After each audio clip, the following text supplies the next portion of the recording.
grand prêtre connaît sort de la cour. Il parle à la femme qui garde la porte et il fait entrer Pierre. La servante qui garde la porte dit à Pierre: Tu es bien un des disciples de cet homme, toi aussi.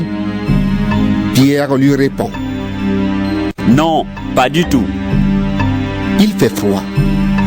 Les serviteurs et les gardes du temple ont allumé un feu. Ils sont là et ils se chauffent. Pierre est avec eux et il se chauffe aussi. Le grand prêtre pose des questions à Jésus sur ses disciples et sur ce qu'il enseigne. Jésus lui répond: J'ai parlé à tout le monde en public.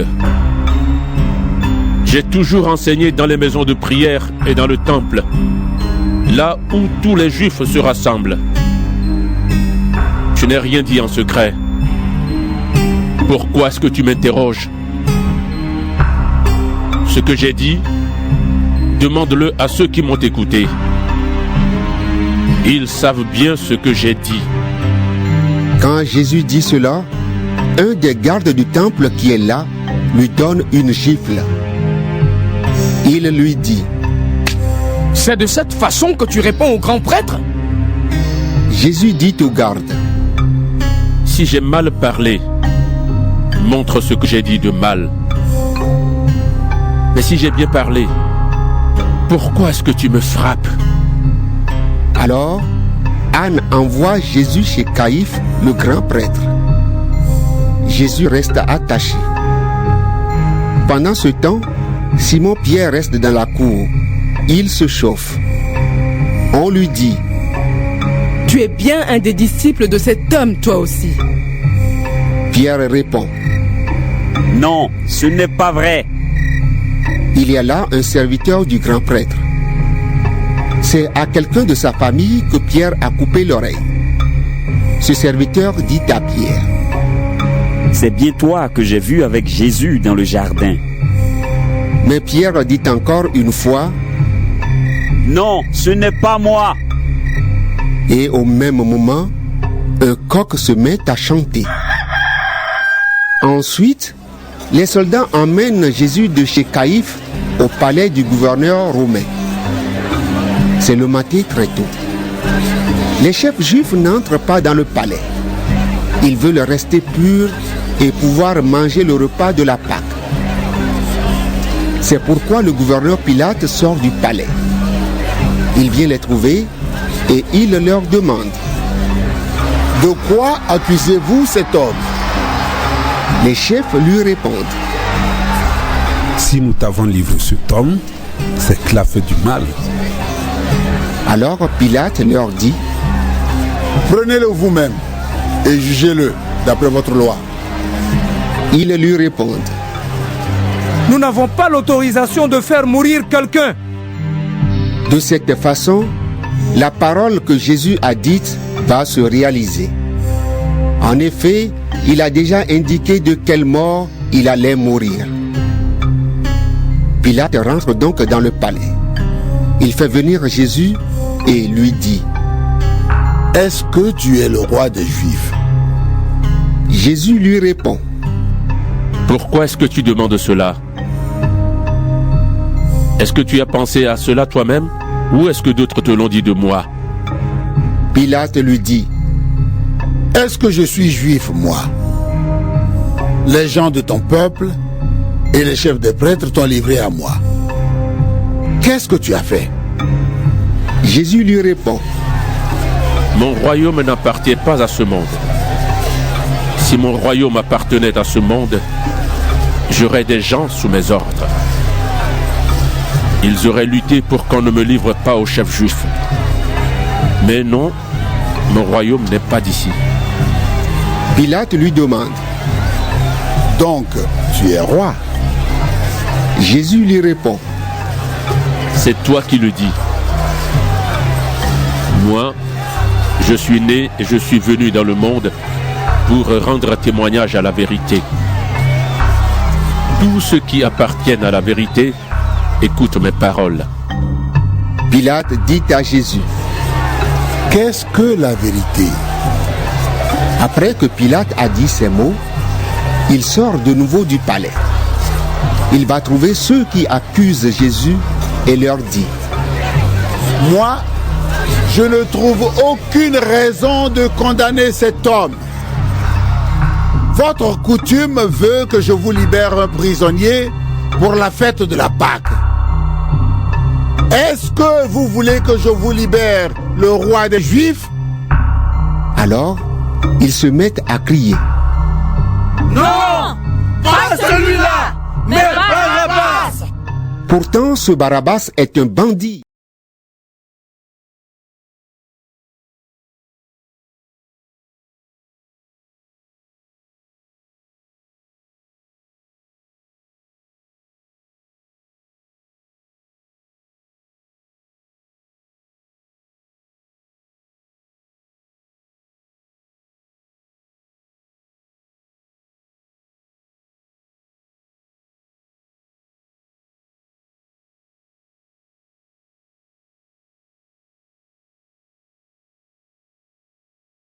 Jean, chapitre 19.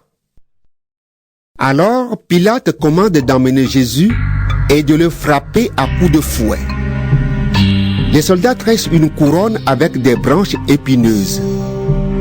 Et pour se moquer de Jésus, ils la posent sur sa tête. Ils lui mettent aussi un vêtement de chef en beau tissu rouge. Ils s'approchent de lui et lui disent: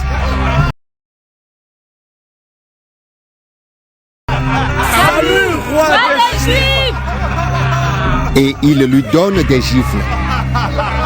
Pilate sort encore une fois et dit aux Juifs: Écoutez, je vais vous amener Jésus dehors. Ainsi, vous comprendrez que je ne trouve aucune raison de le condamner. Alors Jésus sort. Il porte la couronne d'épines et le vêtement rouge. Pilate leur dit: Voici l'homme. Quand les chefs des prêtres et les gardes du temple voient Jésus, ils se mettent à crier: Sur une croix! Sur une croix! Pilate leur dit: Prenez-le vous-même et clouez-le sur une croix. Moi, je ne trouve aucune raison de le condamner. La foule lui répond: Nous avons une loi, et d'après cette loi, il doit mourir. En effet, il a dit qu'il était le Fils de Dieu. Quand Pilate entend ces mots, il a encore plus peur. Il rentre dans le palais et il demande à Jésus: D'où viens-tu? Mais Jésus ne lui répond pas. Alors, Pilate lui dit: Tu ne veux pas me parler à moi? Tu ne sais donc pas que j'ai le pouvoir de te libérer et que j'ai aussi le pouvoir de te clouer sur une croix?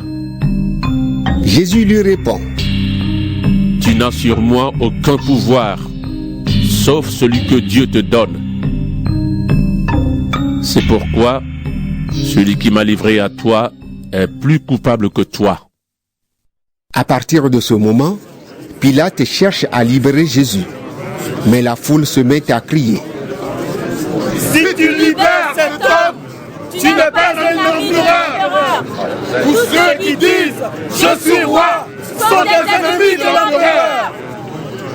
Quand Pilate entend ces mots, il fait amener Jésus dehors. Il s'assoit sur un siège à l'endroit appelé cour pavée, qu'on appelle en hébreu Gabata. C'est la veille de la fête de la Pâque, vers midi. Pilate dit aux Juifs: Voici votre roi. Mais ils se mettent à crier: À mort! À mort! Sur une croix! À mort! À mort! À mort! Sur une croix!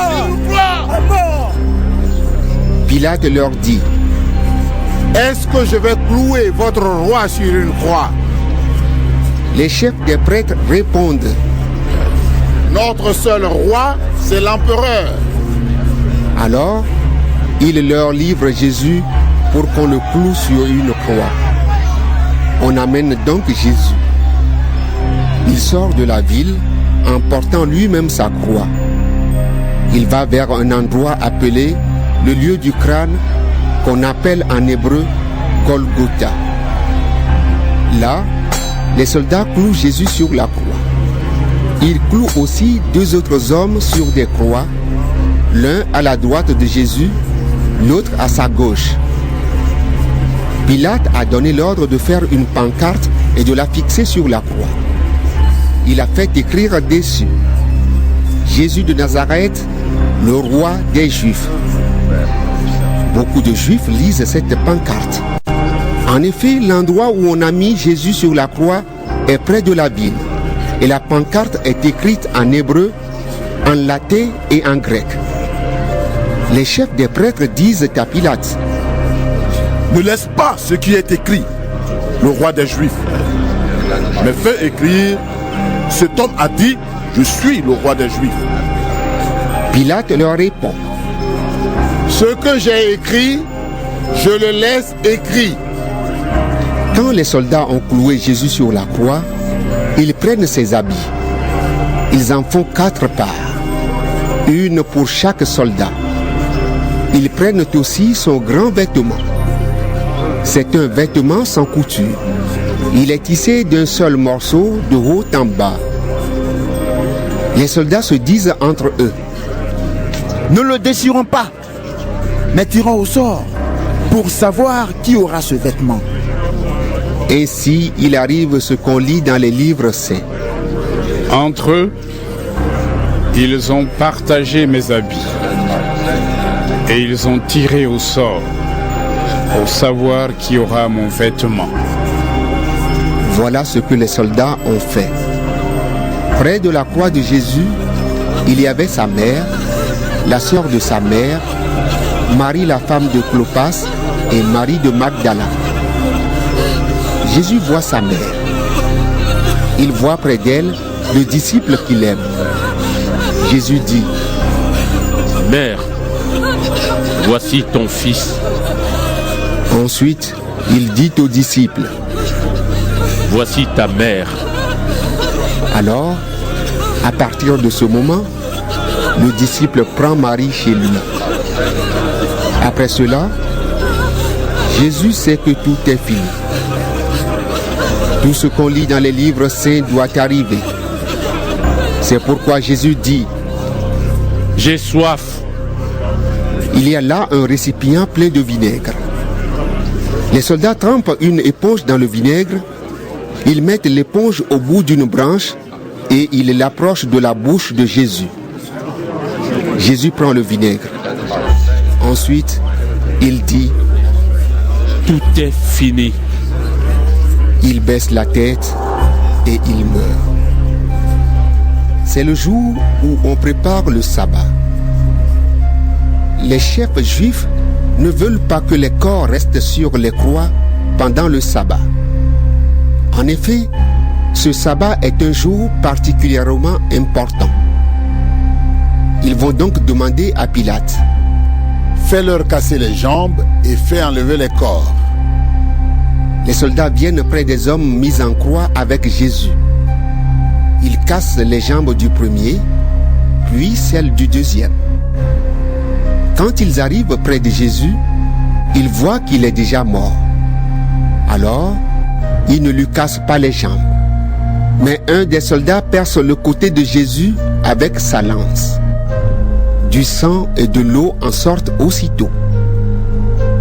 Celui qui vous dit cela a été témoin de ce qui s'est passé, et son témoignage est vrai.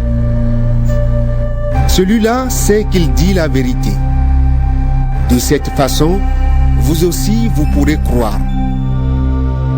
Tout cela est arrivé parce que les livres saints ont annoncé: aucun de ces os ne sera brisé. On lit aussi dans les livres saints: ils regarderont celui qu'ils ont transpercé. Joseph, de la ville d'Arimathée, était un disciple de Jésus, mais en secret. En effet,